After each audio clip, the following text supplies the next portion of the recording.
Yesterday, Representative Marjorie Taylor Greene tweeted that she had been swatted just after 1 a.m. According to NBC, police rushed to Greene's Georgia home on Wednesday after a false report of a shooting there, authorities said, calling it an incident of swatting. The police report shows two separate calls, one to officers at 1:03 a.m. that alleged that a man had been shot 5 times in a bathtub. After checking up on Greene, police received another call to officers from the same computer-generated voice. And the suspect stated that they, quote, were upset about Mrs. Greene's political view on transgender youth rights, according to the report. Marjorie Taylor Greene gave an interview on Newsmax following the news. Let's watch. Here's the very terrifying truth of it. This is how they get people killed.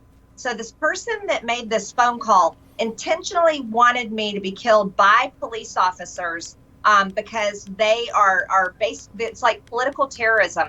They hate my views and they hate the legislation that I introduced last week, the Protect Children's Innocence Act. And this bill would make it a felony, a Class C felony by federal law to perform gender-affirming care on children under the age of 18. So that is not hyperbole. This is very dangerous doing this, and people have absolutely gotten killed for this. Usually this happens, or the most common type of occurrence is when people are playing online video games. It gets very heated, young men, and there have been several instances. I remember writing about one, I can't remember where it was, but a case where someone said, hey, called the police, said there's guns or explosives or something, there's a hostage situation at a certain address, and it was actually not even the address of the other person. So the cops showed up to a random person, or it might have been where this person used to live, but it was a different family, and they killed someone. So it's not really, honestly, and we criticize the police a lot, it's not, here the blame is not really on the police necessarily in this. No? Well, if they're being told, if they're being given the information that this is a hostage scenario, this person has a bomb, this person has a gun, they're the weapon. The person who made that false report is essentially guilty of attempted murder, and this is not just filing a false police report. I mean, it's difficult. So it obviously is, also filing a false police report. But there is this weird way that it also seems to me to be an indictment of the police and the police practices if they are in a position to intervene ostensibly in order to protect and serve because they've been called to intervene in a domestic disturbance of some kind and are so reckless and dangerous that there is a high statistical likelihood that they will kill an innocent person. So even if this were a true scenario, the police would have to enter the house and try to figure out who the victim and who the perpetrator was.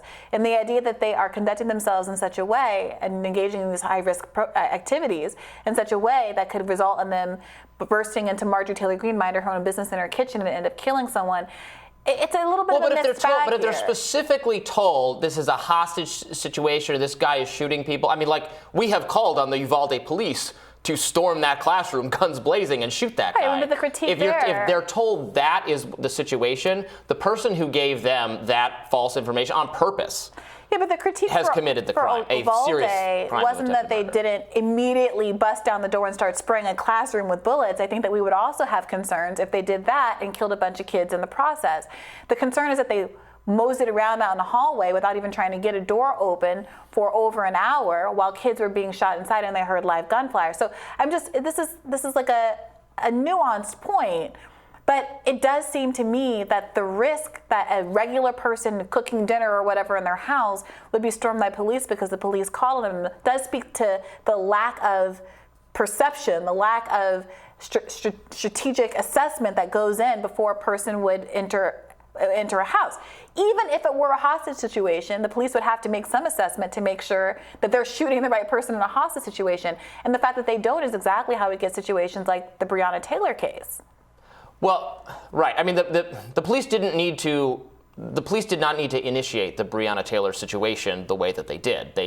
Yes, I've been critical of these police tactics. Right. They knocked down her door in the middle of the night. And so the police sometimes do that in a way. So if you do that, obviously the person is going to they might think they're being robbed. Mm-hmm. They might reach for their gun thinking they're under assault, not from the police, but so those are really foolish tactics. But if if the police are told that if they're explicitly told that they're going to have to enter a very dangerous situation with an armed maniac who is killing people, okay, there can still be a failing if they take action that is wrong and they kill an innocent person. Obviously, what I'm saying in this case, but it should be considered just like you are a participant in the crime. I'm not trying to exculpate the responsibility. So the statutes, because I've written about this, the statutes in many states are not strong enough. I mean, I rarely recommend new laws ever. Libertarian, the statutes should be enhanced for this kind of statutes for what kind of for people swatting, swatting? for people who make. Yeah, people make a false police report of this kind. It's not just a false police report; it's attempted murder. And she's right. That's what a person who makes this kind of call. It's not like this has just happened to right-wing people. This happened to David Hogg. This happens to famous people all the time.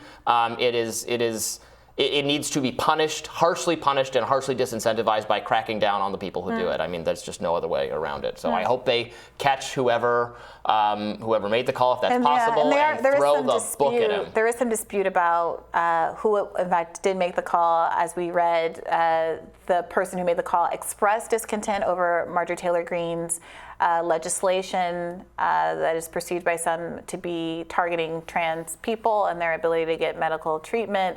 But there is some discussion, and I'm sure that people will figure it out eventually, as to whether or not that is a false flag of sorts. Time will tell. Yeah, I had that thought. It's totally possible. I mean, it happens in the reverse situation a lot. A lot of hate crimes or hate incidents on college campuses in particular. We just had this Michigan Governor Whitmer case kind of resolving recently. That, yeah, and also I've seen a lot of cases at my own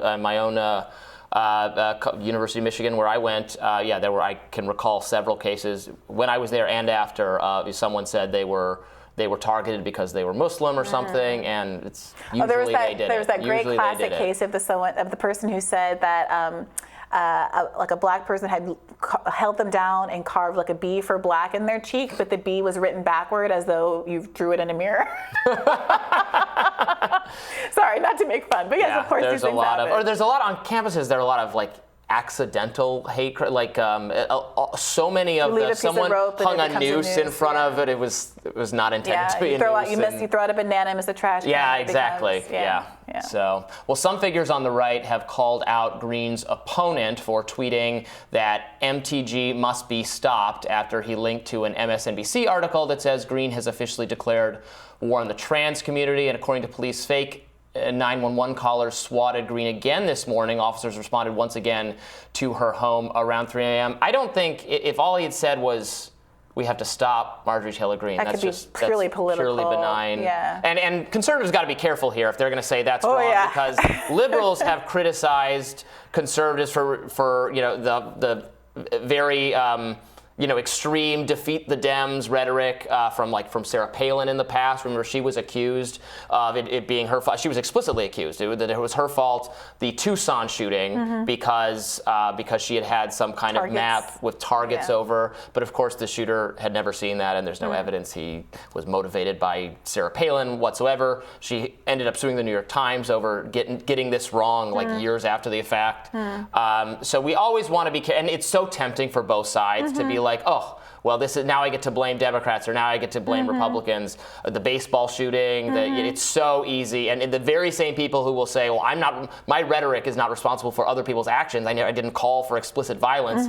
They'll say that, and then when there's any opportunity for them to accuse the other side of doing that, they will take it every single time. Yeah, and you've been really consistent on that, Robbie, and I appreciate that. I think you're right. Thank you. Entirely. Yeah. All right, more Rising in just a minute.